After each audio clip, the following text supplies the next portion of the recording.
antitubercular compounds that have a high activity, and you can see that depending on the concentrations of these compounds, you get different growth inhibition. So it means that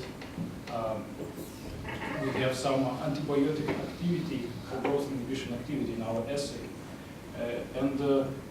Many of the compounds that are not antitubercular compounds also do not display any antibiotic activities in our assay. For example, this compound, you see that the characteristics of the growth are not changing much depending on the concentrations, even at very high concentrations of 150 micromolar.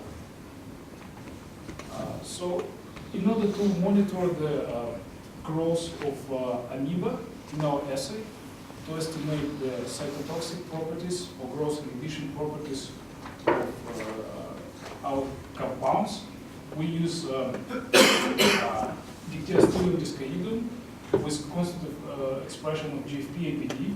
You also can see that the fluorescence is very high and stable, so it's very robust measurements, and we also observe the growth patterns similar to the theoretical.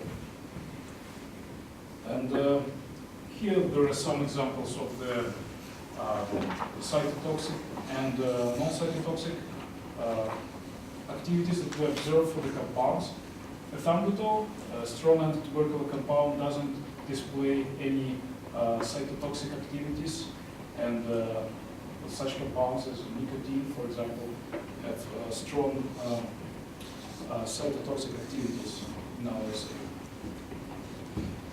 So here we have here there is a scheme of our infection assay. So we use Mycobacterium marinum that express GFP, and we use Acanthamoeba castellani.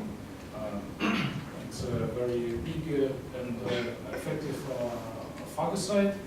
We centrifuge the Mycobacterium marinum on the top of monolayer of Acanthamoeba castellani cells, and we wait till the bacteria are getting phagocytosed. After that, we wash away all the extracellular bacteria, and we add our compound, and we monitor the infection for 72 hours. And you can notice that we also add the amikacin in the medium. So during the 3 days of our measurements, we have 10 micromolar amikacin in our system. So why are we doing this? The problem is that you can get some of the extracellular growth of the bacteria, and this is what we don't want to have. Extracellular growth makes the system, makes us to detect mixed signals. And so it's like a combination of assay of bacteria growing in the broth and intracellular growth. And this is what we want to avoid, and that's why we're using amikacin, which is has low intracellular permeability. At the same time, it has strong extracellular bactericidal activity. So here you can observe the growth of mycobacteria in the absence of amikacin. So after 72 hours, you get a bigger bacterial load. At the same time, if you add 10 micromolar amikacin, you see that you don't observe any growth of bacteria in broth. At the same time, in the infection, we observe linear growth of linear-like growth of mycobacterium, which allow us to be confident that we observe intracellular growth of mycobacteria. Here we performed many rounds of different optimization of the assay. We tested multiple parameters, including such parameters as multiplicity of infection. So here you see the cells infected with mycobacteria at different multiplicities of infection. And you will see that at MY10 we get high rates of infection, high efficiency of infection, at the same time, not much of the extracellular bacteria, and that allow, so we decided to use the MY10 actually for our assay. And there is a estimation of the robustness of our assay. For this we used the Z-factor calculation. It's basically the estimation that measures how our positive control is different from our negative control. As our positive control, we use rifabutin, strong antitubercular compound, and our negative control is a vehicle control. And we get quite high Z-factor.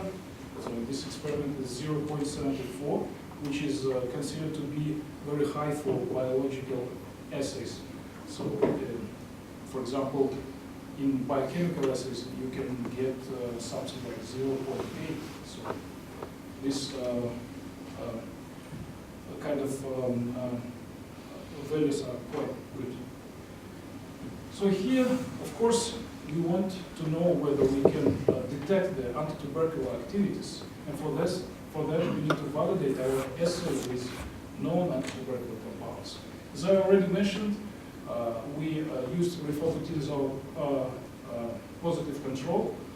This is because it displays a strong antitubercular activity in our assay. So here you can see the acanthamoeba infected with bacteria at different rifabutin concentrations. And this is the 72 hours time point. And you can see that at high concentrations of rifabutin, you get almost complete cure of the infection, you even not observing any fluorescence. And at the same time, acanthamoeba are feeling well. There is no cytotoxic activities.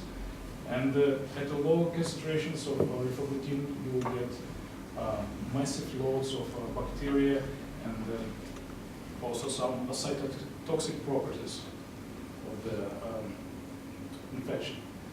And here you can see the same presentations for the, this is the growth curves over the period of 60 hours.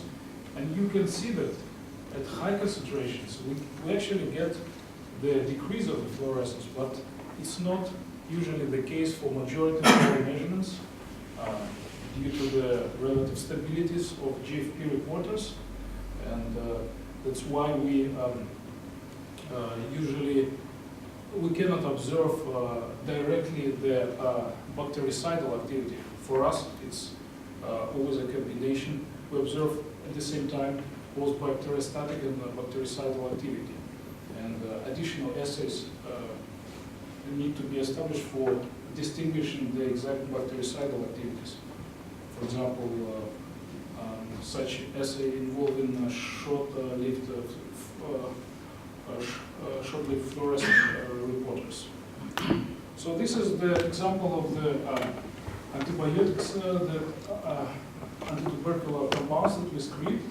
So they include most of the strongest antitubercular compounds, and you can see that majority of them display activity in our assays. That means that we can use our compounds, our assay for screening of antitubercular compounds. At the same time, you can actually see that in intracellular growth of so intracellular activity of the compounds are actually much lower than extracellular activity. That means that we can observe some kind of a shielding effect that host creates.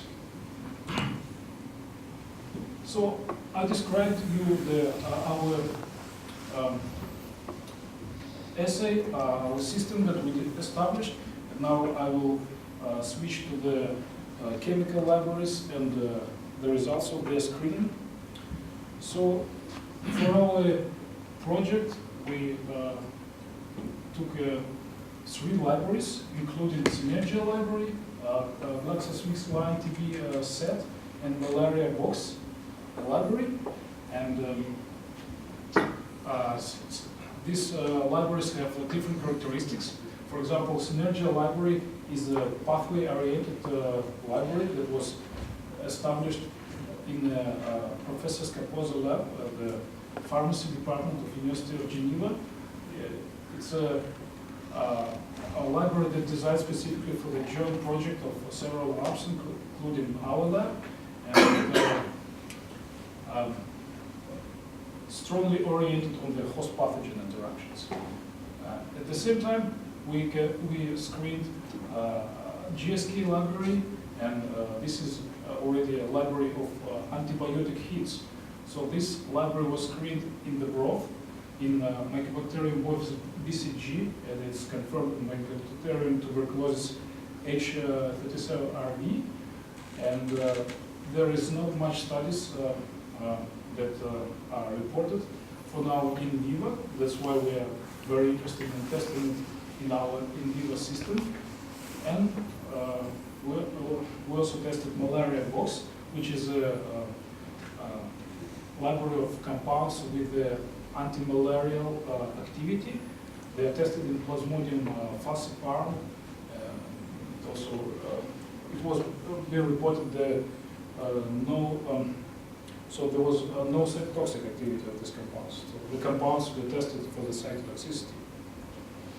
So right now I would like to focus on one of the libraries that we screened, and then I will show you all the steps that we used in the screening, and after that I briefly present the results of our other libraries that we screened in a similar fashion.